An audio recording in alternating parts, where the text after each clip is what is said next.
취재 기자들과 함께 오늘의 핫 이슈들 체크해 보겠습니다. 미국과 이란의 긴장이 최고조에 달하면서 우리 경제에 미칠 영향에 관심이 쏠리고 있습니다.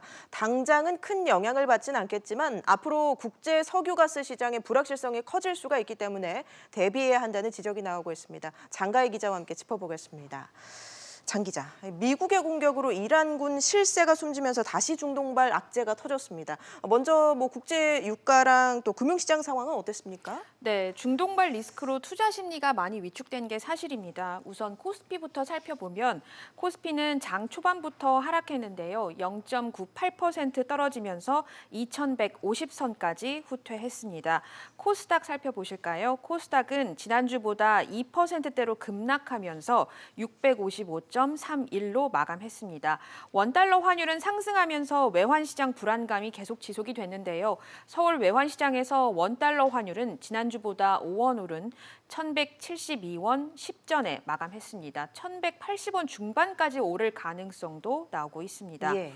반면 안전자산에 대한 인기가 높아지면서 국제 금값은 6년 8개월 만에 최고치를 기록했습니다.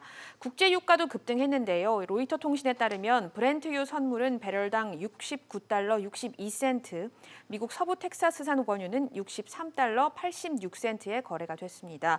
중동 리스크가 더 악화되면 국제 유가가 95달러까지 오를 것이란 전망도 함께 나오고 있습니다. 네, 금융시장과 유가는 곧바로 영향을 받은 분위기고 정유사라든지 산업계의 반응은 어떻습니까? 네, 지난해 1월부터 11월까지 우리나라의 중동산 원유 수입 비중이 70% 정도인데요.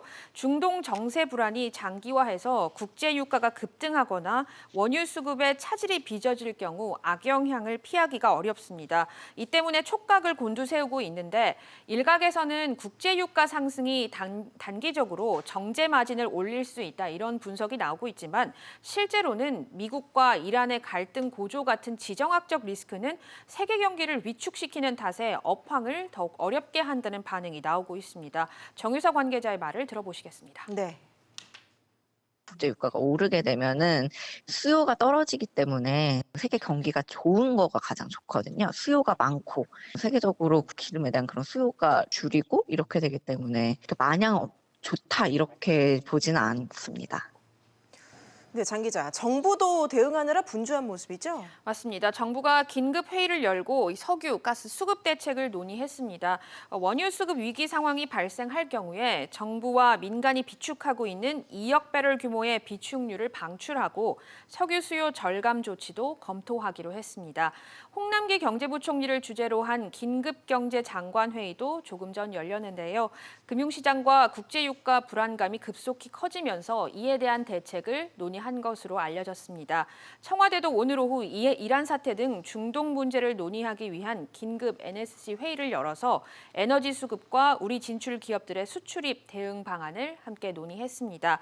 문재인 대통령은 안보 상황은 물론이고 현지 교민 안전과 원유 수급 등에 대해서도 면밀하게 살피라고 지시한 것으로 알려졌습니다. 네, 장 기자 잘 들었습니다. 부동산 양도소득세에 대한 비과세 요건이 더 엄격해졌습니다. 집을 사고 파는 과정에서 일시적으로 2주택자가 된 경우 1년 안에 기존의 집을 팔아야 양도세를 면제받을 수 있다는데요. 새해 들어서 바뀌는 부동산 세금제도 알아보겠습니다. 윤지혜 기자 나와 있습니다. 윤 기자, 네. 이사 등으로 기존의 주택을 보유한 상태에서 이제 새 집을 사게 되는 그런 경우가 있는데 세금 폭탄을 맞게 될 수 있다고요. 네, 지금까지는 내 집이 있는데도 집을 한 채 더 샀을 때는 2년 안에 기존의 집을 팔면은 양도세를 물지 않게 됐습니다. 그러나 앞으로는 서울 전 지역과 세종시, 경기 일부 등 조정 대상 지역에서는 이 조건이 한층 더 엄격하게 바뀝니다.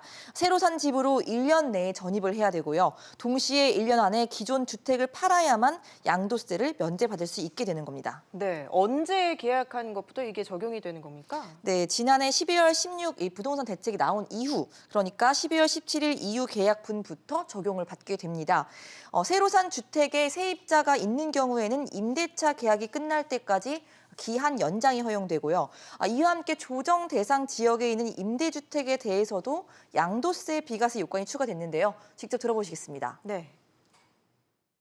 근데 앞으로는 임대 등록 주택이라고 하더라도 2년을 거주해야지만 1세대 1대 촉구를 받게 됩니다.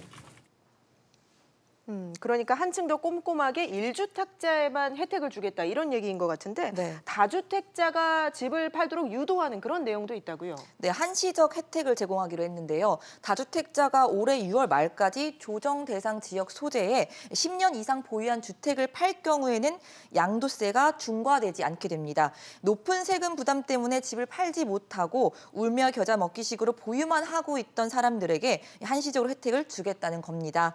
조정 대상 지역 내에 주택 공급이 활발하게 이루어지도록 한 정부의 조치라고 볼 수 있습니다. 네, 윤 기자. 임대 사업자에 관련한 세법도 개정이 됐다는데 어떤 내용입니까? 네, 종부세 합산 과세 요건이 강화가 됐습니다. 현재 임대주택은 일정 요건을 갖춘 뒤 등록을 하면 이 세무서 신청을 통해서 종부세 과세 대상에서 벗어날 수 있었습니다. 그런데 이 종부세 합산 배제 신고가 가능한 임대주택 요건을 임대료와 임대보증금의 증가율을 5% 이하로 유지할 때에만 이렇게 바꾸면서 임대료를 연 5% 이상 올리면 종부세를 물게 되는 겁니다. 네. 정부가 주택 임대 등록 활성화를 위해서 종부세 계산에서 제외한 혜택을 제공했었는데 올해부터는 사실상 줄어들게 되는 건데요. 지난 2017년 임대주택 등록 활성화 방안을 통해서 이 정부가 세입자와 집주인 모두 상생을 할 수 있는 정책을 펼치겠다고 했지만 지금 시점으로는 이 지난 12.16 대책에 이어서 세법 시행령까지 속속 나오면서 2년 안에 집주인을 옥죄고 있다. 이런 분석도 한편에선 제기되고 있습니다. 알겠습니다. 윤지혜 기자 잘 들었습니다.